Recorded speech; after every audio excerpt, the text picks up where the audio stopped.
Late last week, there was a ruling in the High Court of Uganda, a ruling which was unprecedentedly quick. And we pray that justice can be delivered at such speed. 5 weeks from filing to conclusion is remarkable. And I really pray that the wheels of justice can move at such a speed when people are in need of help, in need of justice. Such a matter can be concluded in record time. But the essence of that ruling was that I, Jimmy Akena, is the president of the Uganda People's Congress, have been the president for the last 10 years, but that I should not be a candidate for UPC in the 2026 election. That is the essence of that ruling. Now, since this ruling gave me, I retained the authority of president, the immediate course of action was to call the supreme organ of the Uganda People's Congress, which is the Delegates Conference, and present the problem as we face it right into their hands for them to be able to make a decision. I communicated the same to the Inspector General of Police as required. I also contacted the Minister of Internal Affairs, Minister of Justice. I circulated, and the Electoral Commission. Unfortunately, yesterday afternoon, I had to go physically to the police headquarters to pick a letter which says I should not continue with my delegates conference because police are not able to provide security because of other exigencies. The funny thing here is that if I did attempt to hold a meeting in Kamdini, you will find remarkably police will find 10 times the manpower required to police a meeting, but they'll provide 10 times the manpower to close a meeting, which they said they didn't have the manpower to police in the first place. So I decided not to haggle on that point. And we have a standing arrangement as far as our mobilization is concerned, where I can hold town hall meetings in various parts of the country. That's the direction we decided to pursue, where we'll get our delegates together in various town halls, in various cities, towns, across the country, that we can debate and see how we can position UPC for the 2026 election. But since I still found the powers that be were not forthcoming, I have since been directing my party leaders to gather in smaller numbers. If it's at district level, you gather as a district. Don't look for a town hall, you gather. We are going to be broadcasting the Delegates Conference live on various platforms, and we're going to make sure that we can interact with our membership. So if I cannot bring the delegates to Kamdini, I will take Kamdini to the delegates.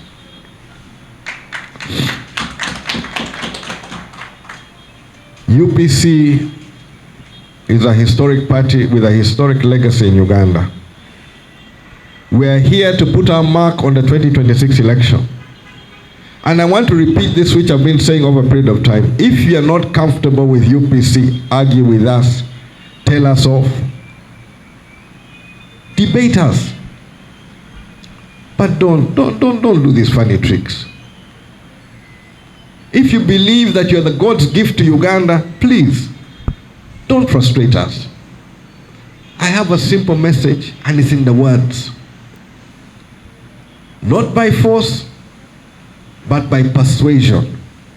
That is the politics I understand. That's the politics I live for. And trust me, I have promised that 2026 is going to be a policy debate on the future of Uganda. I am not after personalities. I'm not after pulling people down. I want to be part and parcel of the growth and the future of Uganda. And that's where I want UPC to be. So therefore, anything that is done to undermine UPC, to harm my candidates, And there are people who are sending messages which are just scaremongering. I want to assure the Congress, while I still have breath in me, I will not be intimidated, we will not be disorganized, and UPC is going to make a mark in the 2026 election. I thank you very much. All things are equal. Each and every candidate is the same. But in practice of politics, there are candidates who have traction, there are candidates who have following, there are candidates who have a well-established track record in politics and elections. And amongst all of those who say they're competitors with me, without boasting, I think my record speaks for itself. So under this guise that another candidate should be fielded, please demonstrate your ability to gather that support to lead the party. You can't just spring from nowhere and you have no following and then you start saying that you're a leader. Honestly. Elections are not something which happens in boardrooms. It happens in the villages. Every village. I have built a network across the villages. I have demonstrated ability to win elections against a ruling government which is fully deployed. If you have a better credential than that, please come forward. We will back you. But in this particular instance, I honestly believe I am the best placed UPC candidate to lead in this era of competitive multi-party elections. Yes.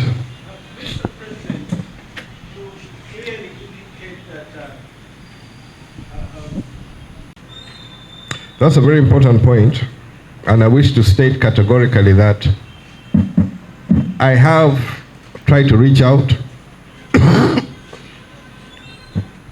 and specifically I was able to reach out to Peter Walubiri and Joseph Ocheno.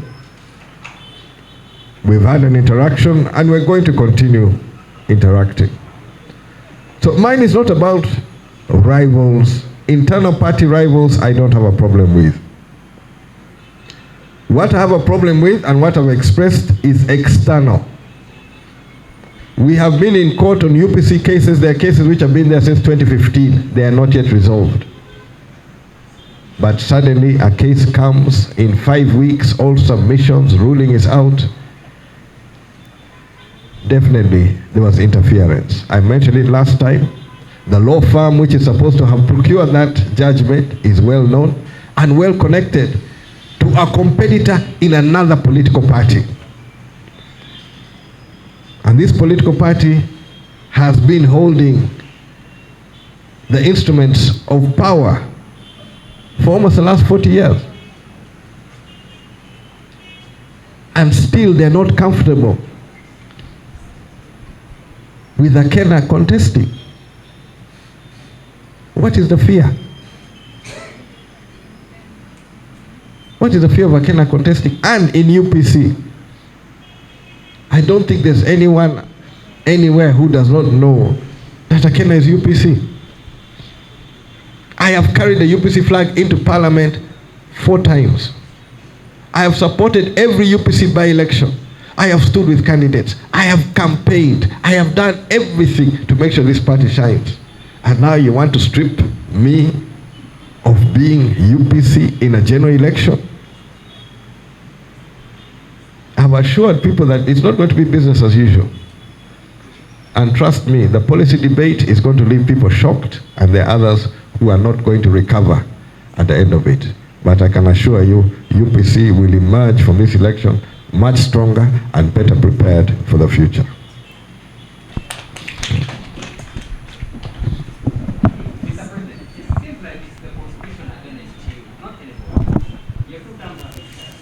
Okay.